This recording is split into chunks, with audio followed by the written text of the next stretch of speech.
आजच्या भागामध्ये आपण पाहणार आहोत की लक्ष्मी आता भाजी बनवण्यासाठी गॅस पेटवायला जाते, पण गॅस काही चालूच होत नसतो.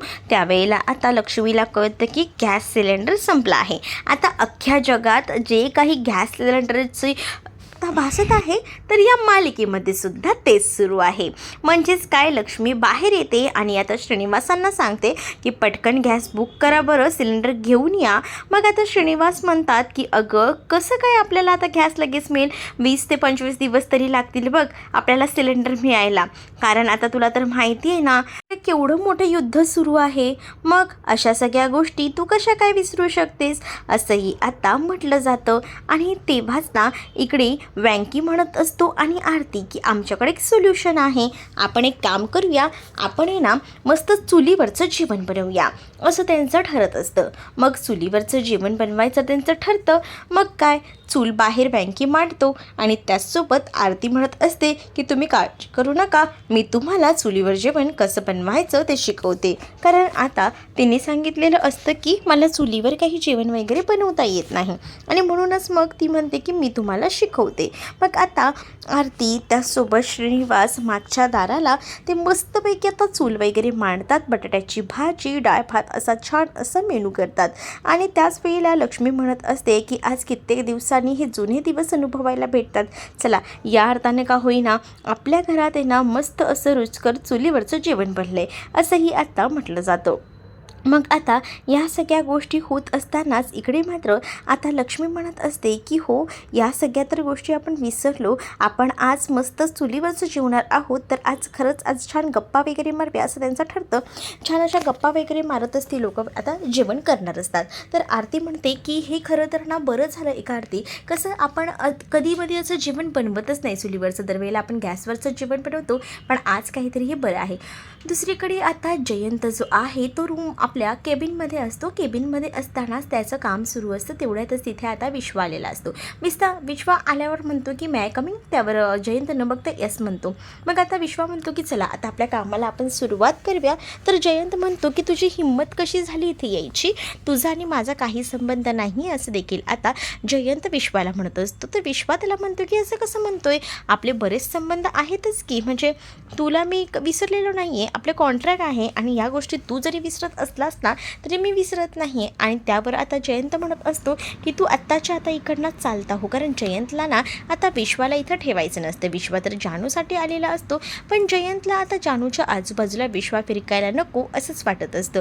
आणि त्यामुळे जयंत आता विश्वाला सरळ सांगतो की तू गेलास ना तरी चालेल, पण विश्वा कुठे ऐकतोय. विश्वा म्हणतो की मी नाही जाणार, बहुतेक तुम्ही विसरताय. आणि पेपर आता बॅगेतले काढून दाखवत म्हणतो की आपला कॉन्ट्रॅक्ट झाला आहे, आपला प्रोजेक्ट जोपर्यंत कंप्लीट होत नाही तोपर्यंत मी काही तुमच्या इथून सुटका होत नाही आहे माझी. इकडे आता सगळ्यांची जेवणं वगैरे झालेली असतात, छान अशा गप्पा मारत असतात की जेवण आज खरं चुलीवरचं छान झालं होतं, अगदी रुचकर असं जेवण बऱ्याच दिवसांनी खायला मिळालं, असं देखील श्रीनिवास आता बोलत असतात. लक्ष्मीसुद्धा आपल्या 2 मुलांसोबत खूप छान मजा करत असते.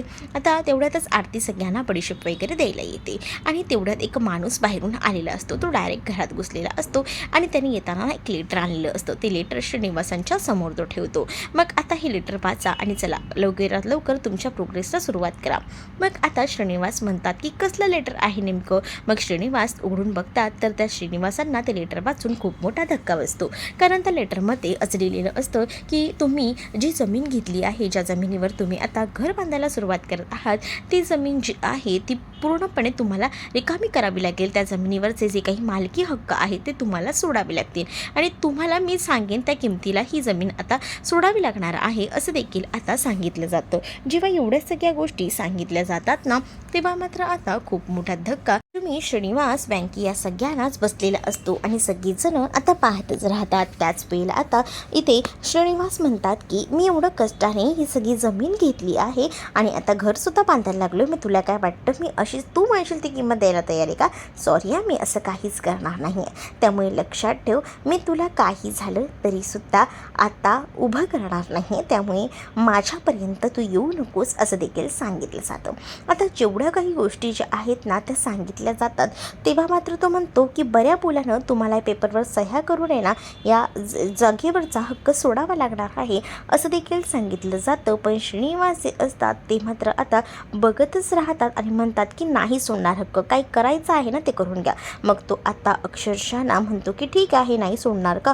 मग त्यांनी आता श्रीनिवास यांची कॉलर धरलेली असते. श्रीनिवास म्हणतात की आवाज खाली करून बोलायचं, पण आता त्याचा माज आहे ना वाढत चाललेला असतो आणि म्हणूनच त्यांनी श्रीनिवासची कॉलर धरलेली असते आणि रागातच त्यांना बोलत असतो की तुझी हिंमत कशी झाली रे माझ्यावर आवाज चढवायची, आत्ताच्या आत्ताच जमीन खाली करायची, तिथला हक्क सोडायचा, पेपर आणले तर त्यावर सही करायची गपचूप, असा आता तो म्हणत असतो.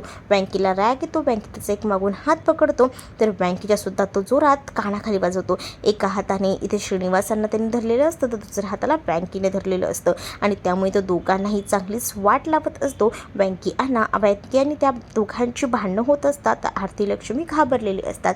आरती आणि लक्ष्मी म्हणत असतात की अरे अरे थांबा रे, काय होते तुमचं हे. आता ते दोघंही जण ते थांबवायचा प्रयत्न करत असतात पण श्रीनिवास काही घाबरत नसतात. श्रीनिवास म्हणतात की तुला असं वाटत असेल की मी तू एवढं धमकवलंस म्हणून माझ्या जमिनीवरचा हक्क सोडेन, तर हा तुझा गैरसमज आहे. मी काही जमिनीवरचा हक्क वगैरे सोडणार नाही आहे, कारण मी ती कष्टाने जमीन घेतलेली आहे. तू म्हणत असशील की हवी ती किंमत नाही आहे, कारण माझ्या कष्टाच्या पैशाने मी ती जमीन घेतली, त्यामुळे सोडण्याचा प्रश्नच येत नाही. तुला काही करायचं आहे ना ते कर, असं देखील आता डायरेक्टली श्रीनिवासांनी सांगितलेलं असतं आणि त्याच्या तोंडावर तो पेपर फेकून मारलेला असतो. कारण आहे ना त्याला एखाद्याच्या बिल्डरने पाठवलेलं असतं, त्या बिल्डरला ती जागा हवी असते आणि त्याचसाठी त्याचे हे सगळे मुद्दामूनच नाटके सुरू असतात. पण श्रीनिवास यांना बरोबर माहिती असते हे सगळं काही आणि म्हणून श्रीनिवास सरळ सांगतात की मला काही झालं तरी तिकडची जागा माझी आहे, ती मी सोडणार नाही आहे. मग आता बँकेसुद्धा त्याला घराच्या बाहेर काढतो, ढकलतो अक्षरशः. त्याला म्हणतो की चालता हो माझ्या घरात ना, तुझी लायकीसुद्धा नाही आहे इथे उभं राहायची. मग आता बँकेने त्याला घराबाहेर काढल्यानंतर तो श्रीनिवासांना बघतो, त्याचे बाबा तर ठीक आहेत ना. त्याच वेळेला ही सगळी काय जबरदस्ती आहे बाबा, आरतीही विचारते. मग त्याच वेळेला आता आरतीला बाबा म्हणतात की काही झालं तरी मी माझ्या जमिनीवरचे हक्क सोडणार नाही आहे. कितीही कोणताही मोठा बिल्डर असू दे, मी काही झालं तरी इकडनं माघार हटणार नाही, असं श्रीनिवासांचं नक्की झालेलं असतं. पण या सगळ्यामध्ये लक्ष्मी घाबरलेली असते. म्हणजे लक्ष्मीला ना भांडणं वगैरे या सगळ्या गोष्टी नको असतात. म्हणूनच ती विचार करत असते की जाऊ दे, जे काही आहे ते शांतचित्ताने व्यवस्थित व्हायला हवं, असाच विचार ना आता सुरू असतो. दुसरीकडे आता पाहायला मिळत असतं की इथे जी आरती असते ती आणि लक्ष्मी ह्यांना थोडं असं काळजी वाटत असते श्रीनिवासांची. म्हणूनच ते म्हणत असतात की बाबा थोडं जे काही कराल ते काळजीपूर्वक करा, कारण आजकाल आहे ना कोणाचा काहीच भरोसा नाही आहे. बाबांनासुद्धा माहिती असतं की बिल्डर लोक आहेत ना कशी असतात ते, त्यामुळे बाबासुद्धा व्यवस्थित समजून असतात. इकडे आता आरतीला सुद्धा रडू येत असतं. त्याला कळत असतं की बाबांची अवस्था किती चिंताजनक आहे ते. दुसरीकडे आता तो बिल्डर जो आहे ना त्यानं आता मुद्दामून त्या माणसाला कॉल केलेला असतो. ह्या बिल्डरनेच खरं तर त्या मुलाला पाठवलेलं होतं ना, जो मुलगा तिथे राहून अरेरावी करत होता ना तोच. आता त्या मुलाला जेव्हा पाठवलं जातं तेव्हा त्यांनी जी घडलेली हकीकत आहे ती सांगितलेली असते. ती लोक ऐकत नाही आहेत वगैरे वगैरे. मग तो जो बिल्डर आहे तो सरळ म्हणतो अरे ऐकत नाहीत कसं, जरा लाडीगोडीने बोलायचं, किंमत थोडीशी वाढवायची, मग बरोबर ऐकतील ती लोक, नको काळजी करू, आपल्यासारखं होणार आहे मनासारखं, असंही काहीसं आता त्यांचं बोलणं सुरू असतं. मग आता तो टेक्निक सांगत असतो बिल्डर की कसं कोणाशी काय बोलायचं आहे या संदर्भामध्ये. आणि जेव्हा या सगळ्या गोष्टी आता सांगितल्या जातात तेव्हा मात्र आता कुठेतरी जाऊन या गोष्टी पटायला लागतात. मग आता ती म्हणत असते की बरं ठीक आहे, चला आता मी फोन ठेवतो, बघूया आपल्या परीने आपण प्रयत्न करून बघूया, असंही आता सांगितलं जातं. जेव्हा आता या सगळ्या गोष्टी सांगितल्या जातात तेव्हा मात्र दुसरीकडे आता बाबा त्याचसोबत आरती, बँकी आणि लक्ष्मी आता गाडीमध्ये बसलेली असतात. त्याच वेळेला आपण काय करायचं त्या बिल्डरचं, असं लक्ष्मी श्रीनिवास यांना बोलत असते. श्रीनिवास म्हणतात की बघू, मी बिल्डरशी बोलून बघणार आहे, काही झालं तरी ती जागा रिकामी करणार नाही आहे, असं मी स्पष्ट त्या माणसाला सांगून टाकणार आहे, असंही आता ती म्हणत असते. आता जेव्हा श्रीनिवास हे सगळं काही म्हणतात ना तेव्हा मात्र आता लक्ष्मी म्हणत असते की ठीक आहे, पण अरे आपण आता जातोय तरी कुठे, असंही आता विचारलं जातं. त्याच वेळेला ते म्हणत असतात की आपण आहे ना, आपण चाललो आहे, जरा बाहेर चाललो आहे, चला आम्ही तुम्हाला ना सरप्राईज देणार आहे. आणि त्यासाठी त्या दोघांच्याही हातामध्ये दोघंही जण रुमाल देतात. मग आता बाबांना आणि आईला आरती म्हणत असते की तुम्हाला ना आता फक्त घाम पुसायला किंवा डोळे पुसायला हा रुमाल नाही दिला आहे, डोळे बांधण्यासाठी मी रुमाल दिलेला आहे.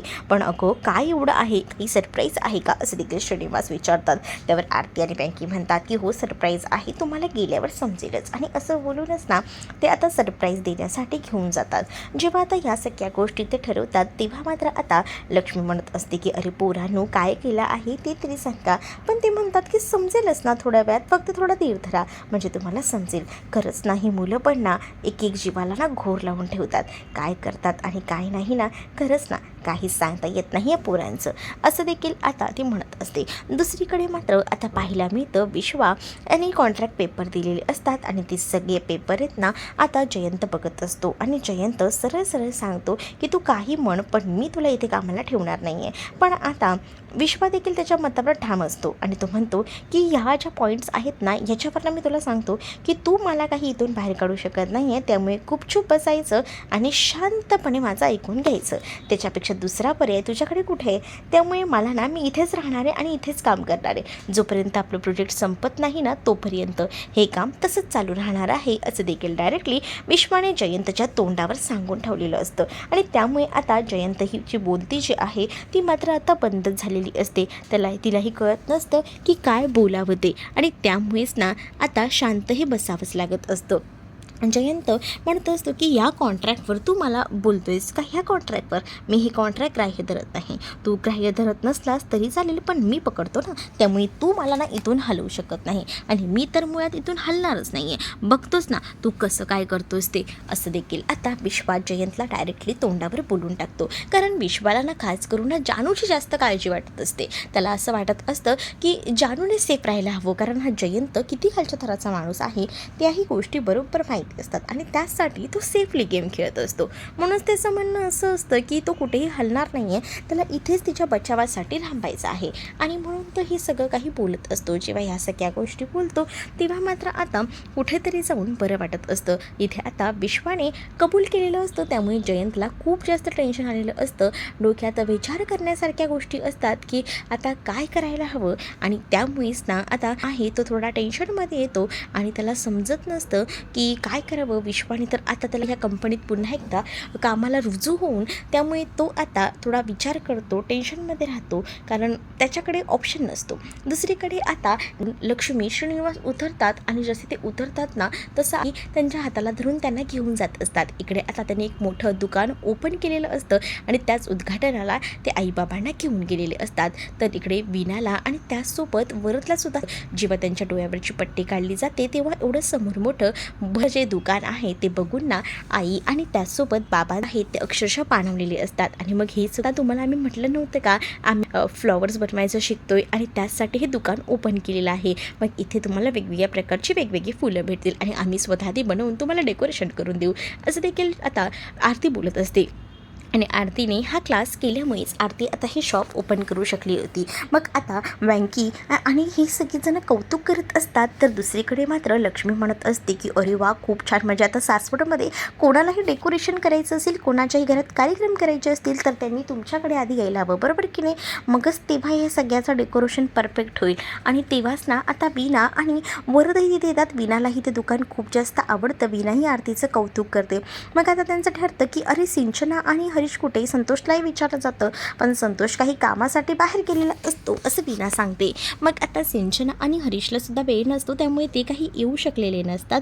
तर दुसरीकडे मात्र मग आता काय, मग आता कोणाला बोलवायचं. मग आता भावनाताई जानू तर कामावर गेलेली असते, मग भावनाचं काय करायचं. मग आता भावनाला आपण व्हिडिओ कॉल करूया, भावनाशी आपण व्हिडिओ कॉलवर डिस्कस करून घेऊया असं आता त्यांचं ठरलेलं असतं. आणि म्हणूनच ते आता ना भावनाला व्हिडिओ कॉल करायचं ठरवतात. वँकी आता स्वतःच्या फोनवरूनच भावनाला व्हिडिओ कॉल करतो.